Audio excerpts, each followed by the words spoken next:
Pak Prabowo, sebentar lagi, akhir bulan ini, Bapak 100 hari menjadi presiden kami. Dan dalam 2 bulan lebih, hati kami rasanya punya harapan bahwa Indonesia ini akan bangkit, Pak. Karena Bapak jelas-jelas berpihak pada rakyat. Yang selama ini sangat kami rindukan. Kami sangat merindukan presiden yang kuat, tegas, dan berpihak pada rakyat. Dan ini dalam 64 hari, saya melihat itu sangat jelas. Walaupun banyak orang yang masih belum percaya, tapi saya termasuk yang percaya, Pak, bahwa Anda kuat untuk memimpin bangsa ini. Namun, Pak, pidato-pidato Bapak yang tentunya kita selalu kembali kepada Undang-Undang Dasar kita 1945. Kita harus selalu berpijak dari landasan kita, yaitu pembukaan Undang-Undang Dasar kita, di mana sangat jelas tujuan nasional kita dicantumkan. Tujuan nasional pertama, melindungi segenap bangsa Indonesia dan seluruh tumpah darah Indonesia. Wow, itu luar biasa.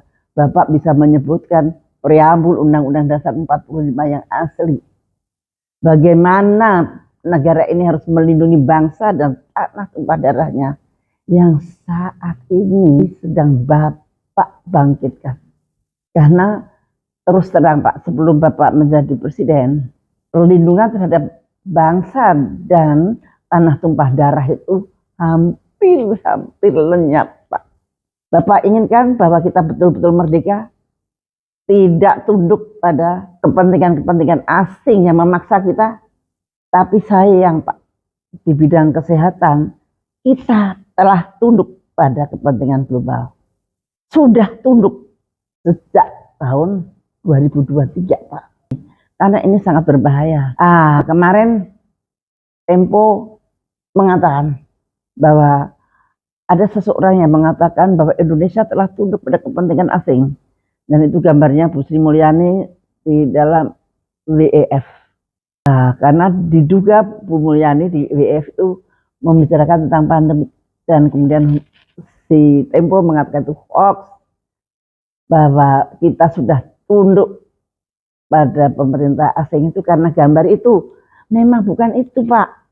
Kita tunduk pada kepentingan asing.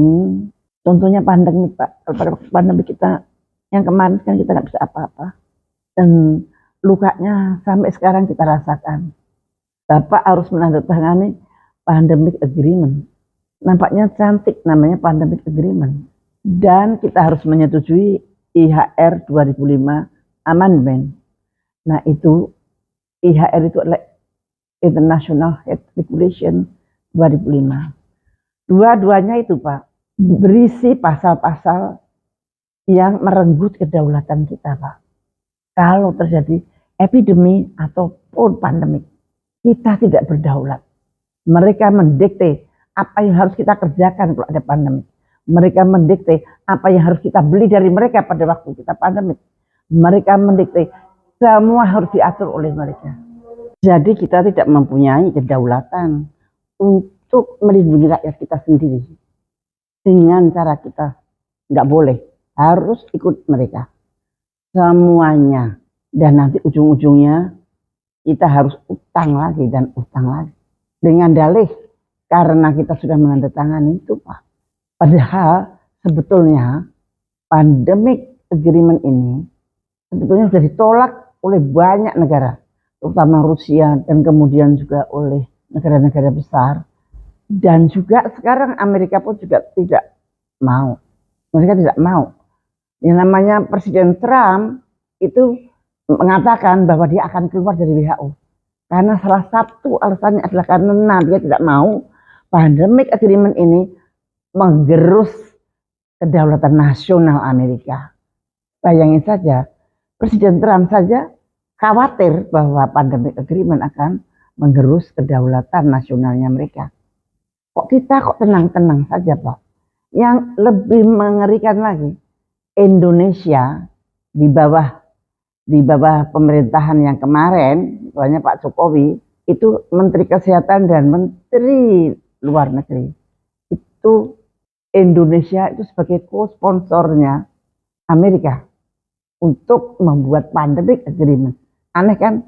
Padahal Amerika sendiri sebetulnya tidak menyetujui itu. Nah, tapi kita sudah terlanjur menjadi co-chair atau co-sponsor, Pak.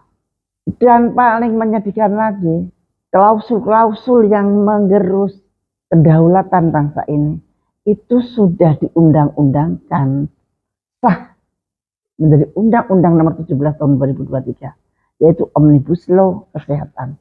Mau tidak mau kita harus. Ini buktinya kalau kita sudah tunduk kepada kepentingan asing adalah Undang-Undang Omnibus Law Kesehatan. Kalau kita mendiamkan undang-undang ini sampai nanti ada pandemi, nah kerugian bukan hanya pada harta, tapi pada nyawa bangsa ini, Pak. Saya tidak mau Bapak yang sudah capek-capek membangun semangat nasionalisme yang sedemikian gencar, nanti akan terhapus oleh pandemi yang akan datang. Mohon Bapak perhatikan hal ini. Jangan sampai kita terpuruk untuk kedua kalinya oleh karena pandemi. Seperti kita ketahui, Pak Khatib Basri sudah menerima pandemic fund 20 sekian US dollar untuk persiapan pandemik, Pak. Saya mohon mudah-mudahan ini sampai kepada Bapak. Tolong, Pak. Jangan sampai Bapak menandatangani pandemic agreement dan menyetujui amandemen IHR atau International Health Regulation, karena ini betul-betul berbahaya bagi kedaulatan bangsa dan negara. Terima kasih.